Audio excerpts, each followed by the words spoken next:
One thing the morning pages help us with is to understand our feelings better and to kind of sort through our real feelings and public feelings. The one that we feel we are allowed to show and display to others. Most of the times, our true and real feelings are kind of hidden under, words like I'm fine, I'm okay, but that I'm fine doesn't really mean anything.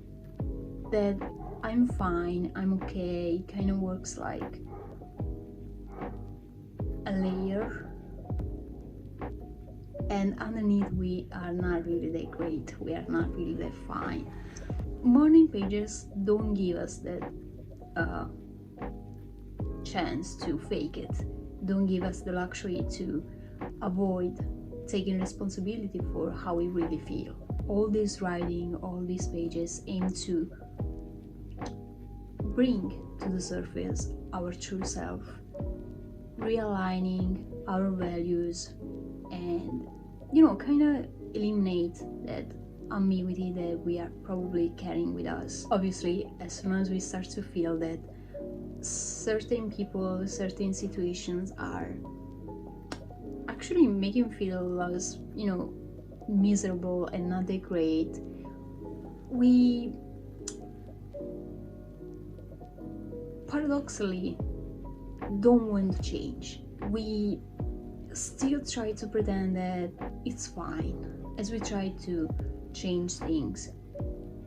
At the same time, we also try to fight that process.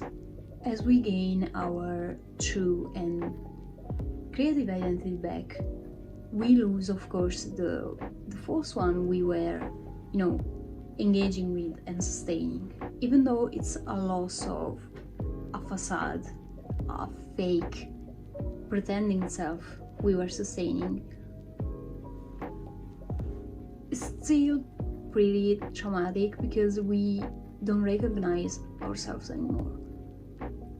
We don't match anymore with what we are and what we were. Julia describes this phase in an interesting way. She says that this stage of the recovery is like you being a victim of a car crash, and in this phase you are kind of walking away from the crash without knowing where you're heading. You just know that you have to leave the side of the crash. So in this stage you are kind of walking towards a so-called new life of yours, but you don't know exactly what life is, how it looks like. You find yourself walking away from your old self with your new one not inside. Now, while you're walking away from the crash, while you are healing and recovering, you might not have some breakdowns along the way. The important thing is not to give into the belief that because nothing is happening, the process is not working, because it's a form of denial that kind of make us, abort the mission. You really need to have faith and believe that, something will change, even though nothing is really happening in the moment. Because it doesn't mean that it won't happen later, or it won't happen at all.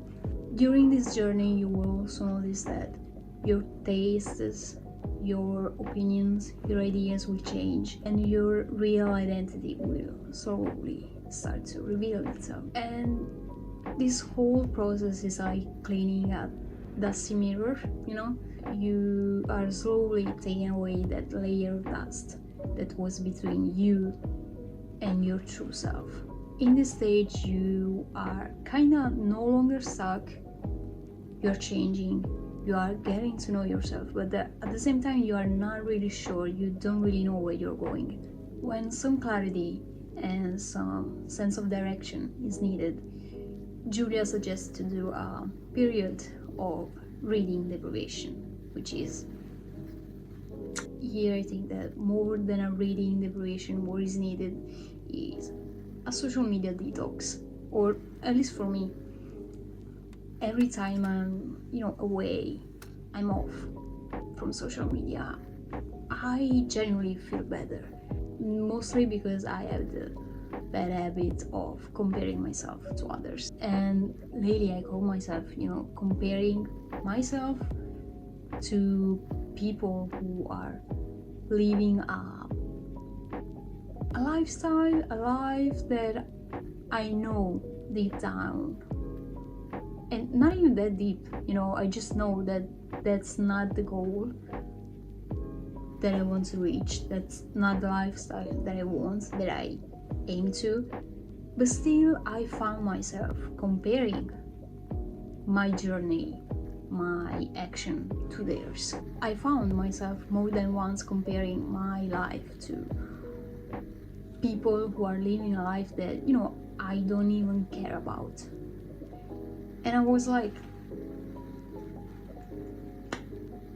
qualcosa non va. They are involved in projects, in just lifestyle that are not meant for me, are not what I want. But at the same time, I still had a mental reaction to them that made me feel behind and useless in a way. I also noticed that I'm using lately socials more for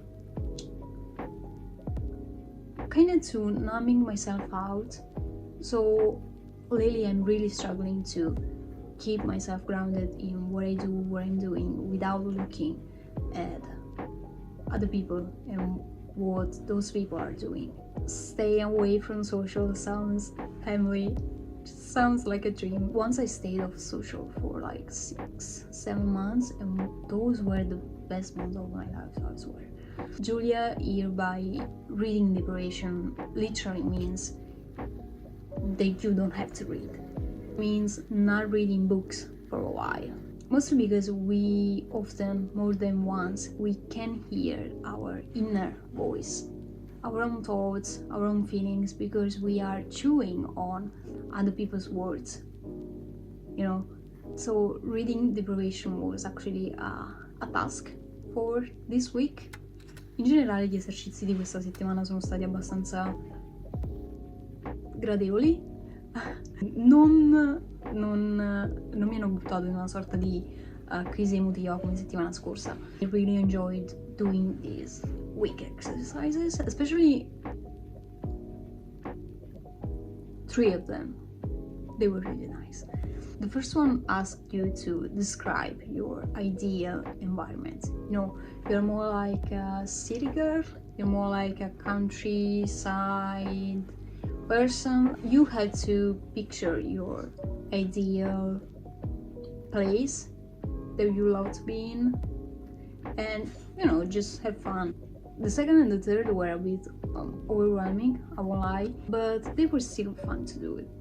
They were like a sort of time travel exercises. One of them asked you to imagine yourself at 80 and write yourself a letter at your current age. So you're 80 years old, have to write a letter to your current age self.